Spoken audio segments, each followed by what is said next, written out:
Bwana Yesu Kristo asifiwe. Ninakusalimu ndugu katika jina la Yesu Kristo. Ninakusalimu katika jina lenye nguvu, lenye uweza la Bwana wetu Yesu Kristo. Leo nataka nikwambie jinsi ilivyo ngumu kuwafanya watu wawe na nia kama ulionayo wewe iliyoko ndani ya Kristo. Ninarudia tena. Wachungaji wengi sana wamekwama hapa. Wahubiri wengi sana wamekwama hapa kuwafanya watu wawe na nia iliyokuwemo ndani ya Kristo, au kuwafanya watu wawe na nia iliyoko ndani yao, ambao hiyo nia ilikuwepo ndani ya Kristo Yesu. Acha nikusomee maandiko katika kitabu cha Yohana sura yake ni ya kwanza. Yohana sura yake ni ya kwanza katika mstari ule wa 14. Maandiko yanatuambia, naye neno alifanyika mwili akakaa kwetu, nasi tukaona utukufu wake, utukufu kama wa mwana pekee atokaye kwa Baba, amejaa neema na kweli. Neno anafanyika mwili na mwili anafanyika neno. Hilo jambo ni ngumu sana sana sana. Ni ngumu sana sana neno kufanyika mwili na mwili kufanyika roho kwa watu walio na asili ya mwili, yaani watu wa mwilini. Paulo wakati anasema katika Wafilipi 2, kitabu cha Wafilipi 2 sura ya 20 mstari wa 20. Wafilipi 2 mstari wa 20. Paulo anasema ukianzia mstari wa 19, walakini natumaini katika Bwana Yesu kumtuma Timotheo afike kwenu karibu nifarijiwe na mimi nikijua hali yenu. Mstari wa 20, maana sina mtu mwingine mwenye nia moja nami atakayeangalia hali yenu kweli kweli. Angalia hilo neno. Sasa nataka uliangalie neno. Anasema sina mtu mwingine mwenye nia moja nami. Paulo na kuhubiri kwake, alipokuwa akihubiri, changamoto kubwa iliyokuwa ikimwasiri ni kupata watu wenye nia alionayo ndani. Ni kupata watu watakaohisi, watakaofikiri kama anavyofikiri, au kupata watu watakaokuwa na ule moyo wa utumishi kama aliyokuwa nao. Lakini alikosa. Aliwapata wachache wakiwemo wakina Timotheo aliyokuwa akiwatuma kila mahali. Anawaambia nendeni mkaangalie hali za watakatifu wa Bwana wanaendeleaje, kwa sababu ninakosa watu wa kuwatuma Makedonia, kuwatuma Filipi, kuwatuma Efeso, nakosa watu wa kuwatuma Galatia, kuwatuma kule Ufilipino, nakosa watu. Lakini ni kwa nini nakosa watu? Kwa sababu hakuna watu wenye nia moja nami. Nakosa. Na pamoja na kuhubiri, wengi wanataka vya kwao, wengi wanataka matumbo yao. Angalia anachokisema. Anasema Mungu wao ni matumbo yao. Mungu wao. Angalia, ilifika wakati mpaka akaona kuna watu ambao Mungu wao walikuwa ni matumbo yao. Yaani wao walikuwa wanafanya kazi ya Mungu kwa ajili ya matumbo yao. Ilifika wakati Paulo akasema katika Warumi 16:18, kwa sababu walio hivyo hawamtumikii Bwana wetu Kristo, bali matumbo yao wenyewe, na kwa maneno laini na ya kujipendekeza waidanganya mioyo ya watu wanyofu. Sasa acha nikulete hapa. Wahubiri wengi sana wamefuata nia ya washirika wao na sio nia iliyokuwamo ndani yao. Yaani washirika wanapofika wanakuwa na nia zao. Sasa wachungaji wanaposhindwa kuwabadilisha nia zao ili nia hiyo iwe ya Kristo, wanakubaliana nao, wanafuata nia za washirika wao, ndo makanisa yanasonga hivyo. Bwana Yesu asifiwe sana. Sasa wachungaji wengi walikuwa na nia, walikuwa na shauku ya kuwafanya watu wamwone Mungu kwa namna wanavyoona wao. Waliposhindwa wakakubali kuendana sawasawa na washirika wao. Washirika walikuwa na nia ya magari, nia ya majumba, nia ya mafanikio, nia ya maisha haya, hawakuwa na nia ya maombi. Ndio maana makanisa yaliyokuwa jipambanua kuomba kwa pamoja, yalipoona ya kwamba washirika hawana nia ya kuomba, wakalegeza masharti. Walipolegeza masharti, watu wakaanza kuenenda kama wanavyotaka wao. Na ndio maana wakatengeneza vinaitwa vikundi vya maombi. Wakatengeneza vikundi fulani ambavyo vinajipambanua kuomba, lakini sio kanisa zima, kwa sababu waliona tukifuata ile nia iliyokuwemo ndani ya Kristo ya watu kuomba kwa pamoja, kuomba kwa mzigo, kama wanafunzi waliokuwa wamekutana kwenye ile gorofa mpaka siku ya Pentekoste wanaomba mpaka Roho Mtakatifu akawashukia katika ndimi zilizogawanyikana, hatutawapata hawa, watakimbia. Kwa wachungaji walishuka, waliposhuka wakaenenda sawasawa na nia za washirika wao. Ndio maana nakuta wanahubiri sawasawa na nia za washirika wao. Kwa washirika wao wanataka baraka, kwa watahubiri kulingana na nia za washirika wao. Washirika wao wanataka kubembelezwa, kwa watahubiri kulingana na nia za washirika wao. Washirika wao wanataka kutiwa moyo, kwa watahubiri kulingana na washirika wao. Washirika wao wanataka maneno laini, kwa hiyo watahubiri kulingana na washirika wao ili waendelee kuwa na ushirika, kwa sababu walijua tukikaza, tukisimama katika kweli, watatukimbia hawa, watakimbia, wataacha kanisa, kwa wakahubiri kulingana na washirika wao. Mimi nakwambia niliyoyaona na kuyapitia. Mtu mwenye nia moja aliye ndani ya Kristo, mwenye nia moja na mchungaji anayemaanisha, mwenye nia moja na mchungaji anayemaanisha kufika mbali, anayemaanisha watu wamuone Mungu kwa viwango vikubwa, ni wachache mno, tena hawapo, ni haba, hawaonekani. Unaweza kukuta kanisa yenye watu 10, 20, 30, 40. Mtu mwenye nia moja na mchungaji pengine hayupo kabisa, pengine hawapo. Acha nikwambie jambo hili.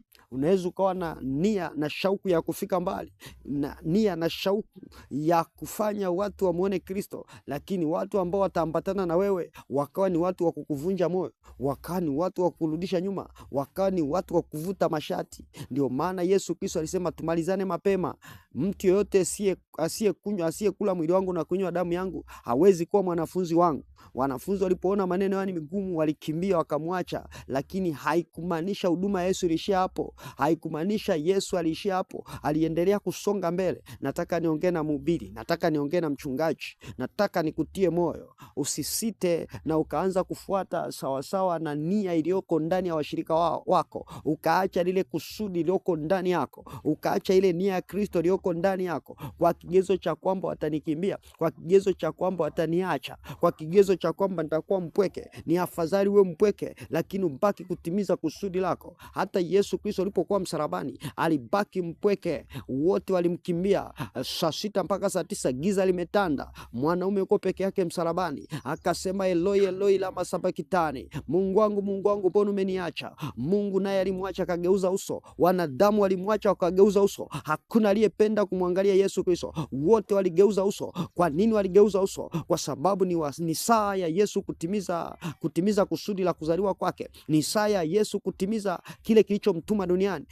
Inapofika saa ya kutimiza kile kilichokufanya ukazaliwa duniani, nataka nikwambie, haijalishi watu wangapi watakutenga, haijalishi watu watakuacha mwenyewe, haijalishi watu watakukimbia, nataka nikwambie, ukisimama katika hilo kusudi, nataka nikwambie kitu kitazaliwa. Hata mama mwanamke anapozaa kule leba, kuna wakati ambapo anapiga kelele, anaona ni kama mume wake amemwacha, anaona ni kama ndugu au msapoti tena. Hata madaktari, manesi wanaomzalisha wanamwambia kazana, wengine wanamtukana na matusi, wanamwambia koma, wengine wanamwambia hebu kazana uweze kujifungua. Lakini mara anapojifungua, watu wao wanamzunguka, watu wao wanamkaribia, wanampa hongera, wanamletea nguo, wanamletea zawadi. Ndivyo ilivyo hata kwako mchungaji. Watu watakukimbia kwa sababu upo katika hali ya leba, uko unazaa. Unapokuwa leba, watu watakukimbia. Unapokuwa unazaa, kuna kelele utapiga, utaonekana uko mwenyewe. Lakini mara baada ya kuzaa, nataka nikwambie, mara baada ya kuzaa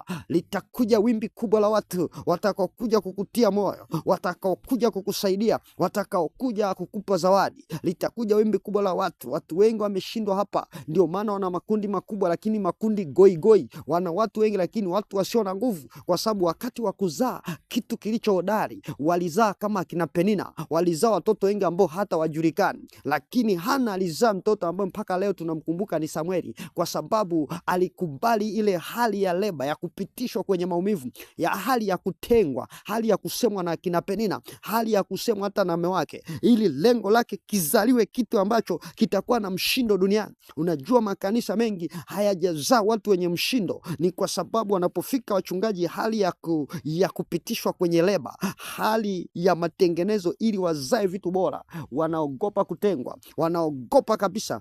Wanaogopa kwa nini? Kwa sababu ni hali ya maumivu pale unapohubiri ili watu wawe na nia moja nawe, lakini hawakusikilizi, lakini hawakuelewi. Watu wanakubali, wachungaji wanakubali yani wanakubali kuendana sawasawa na kauli ya washirika wao. Hapo ndipo kuna mkwamo. Ndio maana kanisa la leo limekwama, ndio maana wachungaji wengi wamekwama, ile hali ya kufuata kawaida ya washirika wao. Paulo anasema sina mtu mwenye nia moja nami, lakini aliendelea kuhubiri kwa kujituma na kwa kujitoa, kwa sababu alijua sina mtu mwenye nia moja nami. Aliyekuwa na nia moja naye kama kina Timotheo, wakati mwingine alitengana hata na kina Barnaba, wakina Marko. Marko alimkimbia akiwa Pamfilia, lakini Paulo aliendelea kusonga mbele. Paulo aliendelea kuhubiri Injili hadi Marko alipobadilika yule Yohana. Alipobadilika yule Marko, Paulo akasema yule Yohana ananifaa, Pamfilia ananifaa, anamwambia mlete huku, ananifaa. Kwa nini? Alibadilika. Hao washirika wanaokuvuta uendane na nia zao, uendane na nia zao za kidunia, nia zao za kidunia, dunia hii inayooza, inayopita.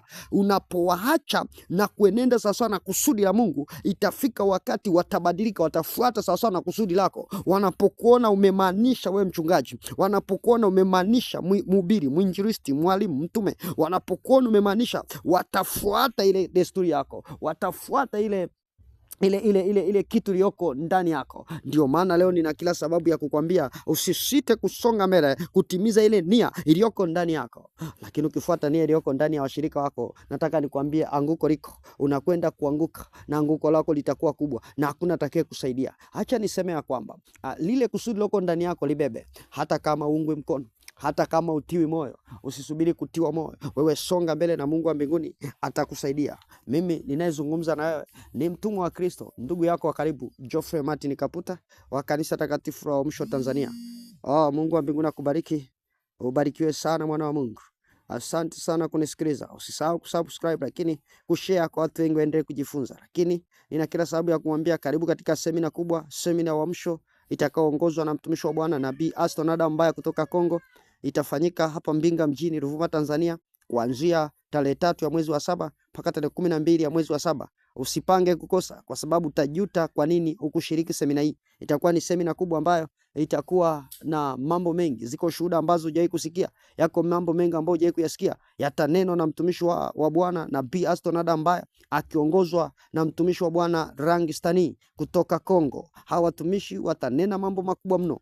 Wewe usipange kukosa. Njoo wasikize manabii wa Bwana wanavyoongea siri za mbinguni, mambo yaliyostirika ambao Mungu hajaacha tukae gizani. Mungu ametufunulia kwa jinsi ya roho. Karibu sana Mbinga mchini, lakini usisahau kusupport semina hii, kwa sababu semina hii ni bure kabisa. Watu watakaotoka mikoani, watakaotoka wilayani, watakaotoka kila mahali watakula na kulala bure. Kwa hiyo semina hii ni bure kabisa. Inabebwa na wewe mtu wa Mungu uliye tayari kusupport semina hii, uliye tayari kuona huduma inasonga mbele, uliye tayari kuona mwili wa Kristo unanawiri, watu wanamuona Mungu kwa viwango vikubwa. Ndiye utakaibeba semina hii kwa sadaka zako na kwa maombi yako. Usisite kutoa sadaka zako ili kuwezesha semina hii. Nasema wezesha semina hii ili tuweze kufanikiwa. Narudia tena, wezesha semina hii ili tuweze kufanikiwa, kwa sababu semina hii inahitaji watu wa kujitoa, watu walio tayari.